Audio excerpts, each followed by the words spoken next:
I have one more question. Is there any evidence that this is linked to the 2 vaccines I had from Pfizer? Not that we know of, but there's a lot of unknowns related to COVID, unknowns with COVID as well. And even though that test that we did was normal for you, doesn't rule out the possibility of this being some sort of side effect from something related to COVID. Okay. You might have gotten the impression from my last video that I was dying. Well, I'm sorry you had to see that. But I do have a DNR attached to my bedroom door. You get that from a doctor and 2 witnesses. They have to sign for it too. And it means if paramedics are called, they cannot do resuscitation like CPR. So they have to let you die. Better that than the medical industry having charge of you and putting you on life support until they decide what happens to you. Not me. When I was in so much pain, which I could have handled if it wasn't 24/7 for months on end, I was hoping for a heart attack or a burst aorta, some kind of fatal surprise. It was very bad. The pain caused by my damaged nerves feels like burns, like I spilled hot grease on me from my rib cage all the way down to my feet and the bottoms of my feet. And this distress includes my crotch. It also makes walking excruciating. I can't just tell you, hey, I had this bad pain, very bad. There's no comparison to having made a video when the pain was very bad. I couldn't convey it now so you could understand. Sorry to tell you this.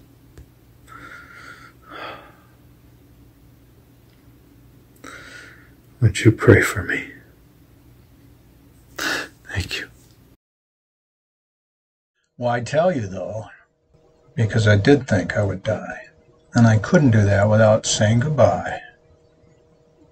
And my second plan, if doctors couldn't help with the pain, was to go into hospice. I was holding out for a doctor that would prescribe the level of meds I needed. But the pharmaceutical industry and doctors got really scared after the OxyContin fiasco and are now very cautious with their prescriptions for painkillers. Meanwhile, I suffered for it, having no relief from the pain and having to wait 2 weeks for another appointment and another chance to get the help I needed. This started in Alabama, where I was working my new job. I tried to rest every weekend and find a doctor who could help me, but none worked on weekends. I went to a local hospital where they gave me 4 pain pills. They didn't even touch the pain. And I got a large bill from that hospital. I had to go to work for the next week with severe neuropathy. It's not contagious, but they're not kidding when they call it severe. I could not do my job in such pain, and so very regretfully, I had to quit. But that let me leave Alabama, where I had no friends or family to take care of me, and go to Indiana, where my sister and her spouse have a nice place and had invited me in. I had such pain that driving the van from Alabama to Indiana hurt with every bump. I had to go slow, and it took me 2 days. I found a doctor up here that could help me.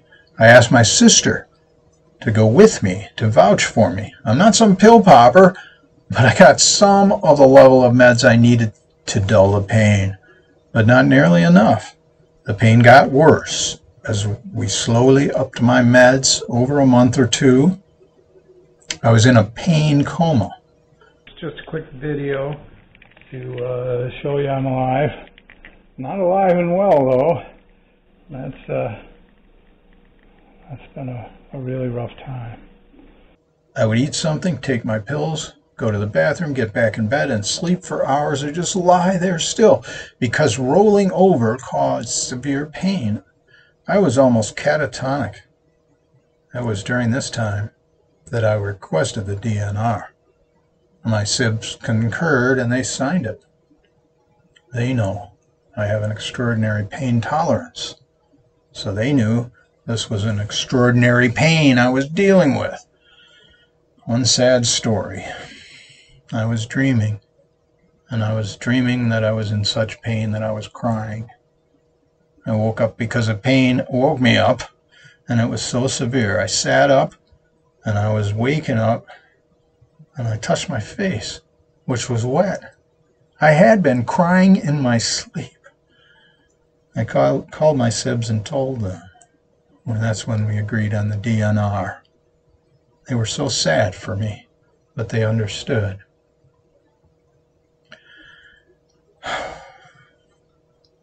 So, I wanted to level with you. I also wanted to give you a report. It's been such a long time since I made that video of me in terrible pain.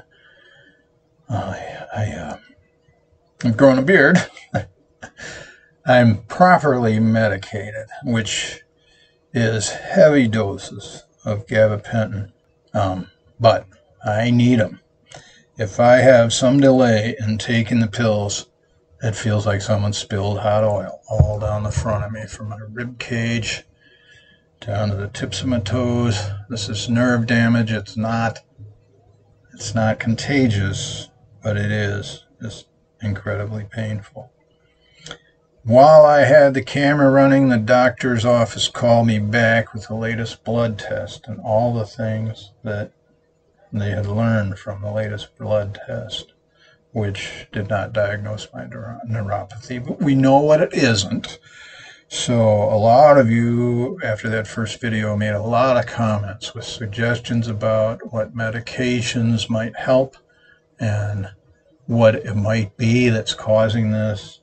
And so I'm gonna just put another video up, which is about 8 or 10 minutes long, with that call, me in my fancy silk pajamas, because I cannot tolerate any kind of scratchy cloth on my skin. It's awful. So most of the time when I have privacy, I don't wear clothes.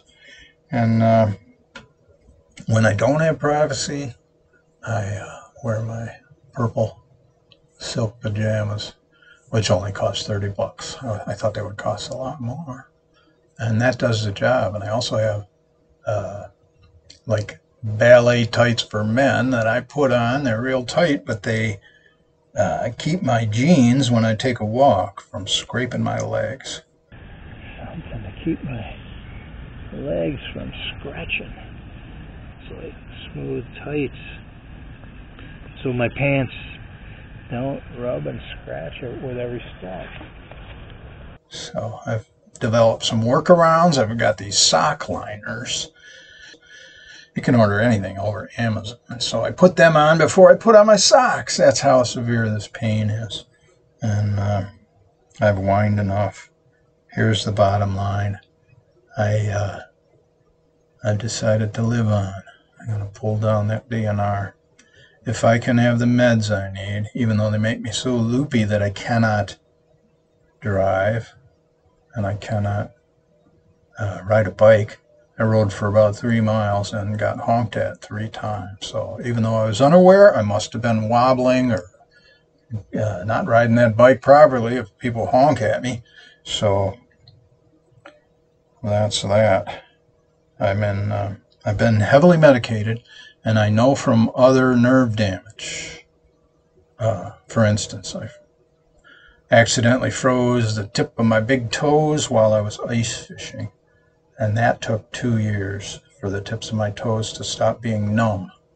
The same thing happened with my finger that I almost chopped the tip off accidentally in Boy Scouts. And they put it back together, but the tip of my finger was numb for 2 years. And so I know nerve damage takes 2 years to heal. If it's going to heal, I think we've stopped the advance of the neuropathy, not knowing how, but I am coming up on my year anniversary of when I first felt the nasty burning. That was in May of 2022. Here we are in May of 2023. All I've got to do is make it another year, and I'm medicated, and then maybe it'll be gone. I don't know. But don't worry, it's not contagious. And don't worry, I'm done whining. I just wanted to give you an update, an honest assessment of where I am now. I'm not out of the woods, but I've decided to live on. Well, now it's good, isn't it? So leave me a thumbs up for that alone. I'm so glad for all your supportive comments. I'm so glad that you stayed with me even though I've been gone and not making the videos you expect from me, which is camping or the van life. I think I'm going to sell the van because I don't use it. And I'm not going to drive it for another year because I'm too damn loopy. And I could cancel the insurance and save some money on that. Anyway, thanks again for listening. Thanks for all your supportive comments. Thanks for all your prayers. I know that's helping. It's so good to find out how many of my listeners would do that for me. would say, hey, all right, I know how to fix this. I'm gonna pray for Doug. Thank you. And I believe it's working. I believe my attitude has gotten much better. I'm not having a severe pain like you saw in the last video because it's crossed out, canceled out with a heavy dose of medication. I just want to say thank you and how much I appreciate you. And I guess that's it.